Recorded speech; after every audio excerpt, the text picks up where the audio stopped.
Hey everyone, welcome back to the channel. Today, we're diving into a hot topic for creative teams and professionals. Miro versus FigJam. Which one is better in 2025? If you're looking to start using either, I've dropped the links in the description, so check those out after the video. Both FigJam and Miro are collaborative whiteboard tools, but they cater to slightly different needs.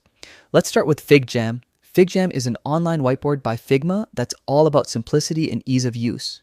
It's perfect for quick brainstorming sessions and team discussions and real-time collaboration. What makes it even better for design teams is its seamless integration with Figma, keeping your design workflows unified without any hassle. FigJam offers several plans, including a free version, a professional plan at $5, an organization plan at $5, and an enterprise plan also at $5, making it accessible whether you're a small team or a large organization. Now, let's talk about Miro. Miro is a feature-rich and versatile platform that's suitable for a wide range of use cases, from project planning and mind mapping to complex workshops. It supports integrations with tons of other tools and is widely used across industries for structured, in-depth collaboration.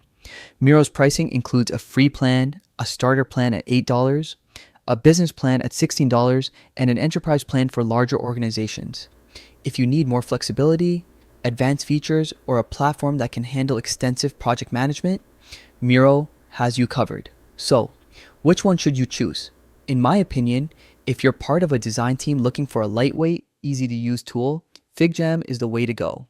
But if your team needs a robust and flexible platform for extensive brainstorming, project planning, and collaboration across departments, Miro is your best bet. That's a quick comparison between FigJam and Miro in 2025. Don't forget to check out the links in the description to get started with either tool. If this video helped you, make sure to hit that like button and subscribe to the channel for more tips and tutorials. Thanks for watching, and I'll see you in the next video.